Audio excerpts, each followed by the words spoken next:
2 wins in a row. For a brief minute, it looked like the Oregon men's basketball team finally ironed out the kinks.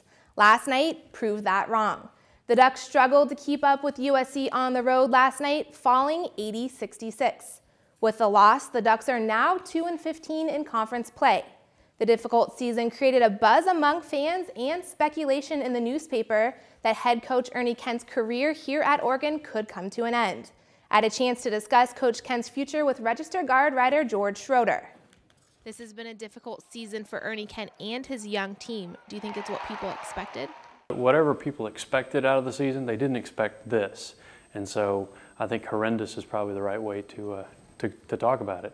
When athletic director Pat Kilkenny sits down and reflects on this season, do you think just a couple wins in the Pac-10 are enough to keep Coach Kent here? Pat's definitely not just looking at one year's record. And I think if it comes down to Pat making a decision without any external factors, I think you'll see Ernie Kent back next year. I think that's what's going to happen.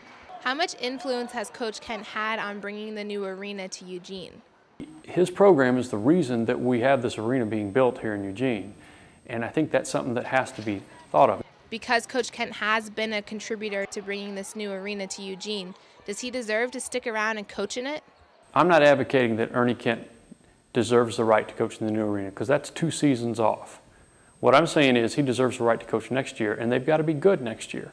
And then there's a new standard. Ernie or whoever's coaching, they've got to be good every year from then on, just for financial reasons. Hypothetically, let's say Coach Kent is let go at the end of the year. Who do we see stepping in as the head coach? My guess is the very first person Pat Kilkenny will call is Mark Few at Gonzaga. They're friends, and obviously Mark Few has sort of been the guy everybody's talked about forever. I don't think that's going to be something that happens. If it does, Mark Few gets the first call, and if they don't get Mark Few, I don't know who they get.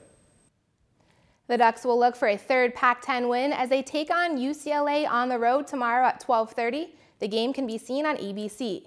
The women's basketball team hosted UCLA last night in a nail-biter that came down to the last buzzer. The Oregon women hosting Pac-10 rival UCLA. First half, Thomas dishes to Lilly. Taylor Lilly hits the 3.